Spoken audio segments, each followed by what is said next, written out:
Hello, Stephanie. I want to thank you so much for aiding to my learning over the past couple of weeks.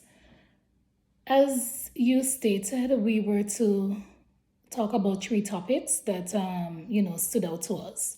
For me, the three topics that you covered that stood out to me or that resonated with me was people first language, labeling, and inclusion. I have to say that before this class, I've never heard the term people first language.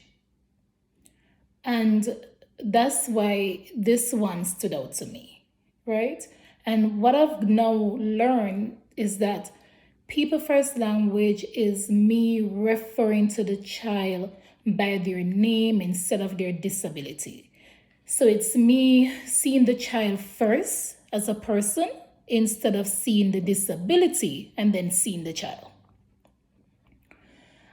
So for instance, if I have a child in my classroom that is autistic, instead of talking about that child as, the autistic child over there, I would first refer to the child by their name. So I would say that's Amoy. She was diagnosed with autism, and this is what we need to do for her, and so forth. The other topic is labeling.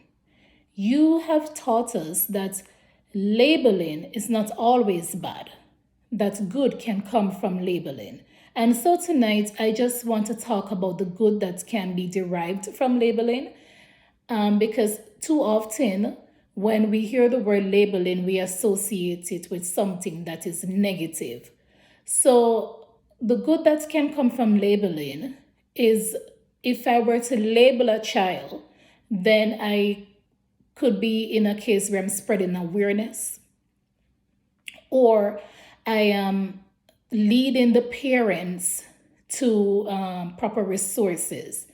For example, if I have a child in my classroom that has difficulties with speech and I have observed this, and this child is showing signs of delayed speech, I could talk about it to the parents and lead them into the direction of the proper resources such as Erino Kids, right?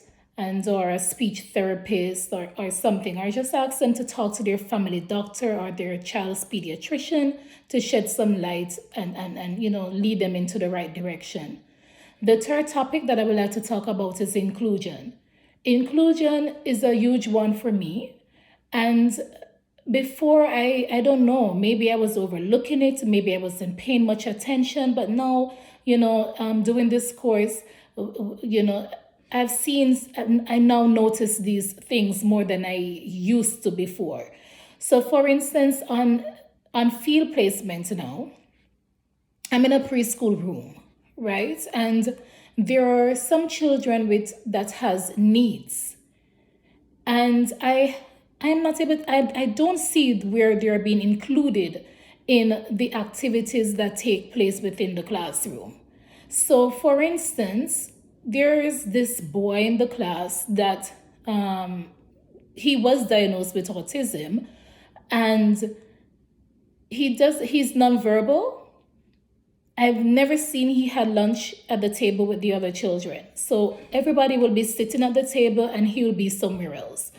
One day I tried to get this child to the table, and the educators just told me it's okay, don't worry about it. He will never eat. He's never eaten here. And the parents are aware of it, they're okay with it.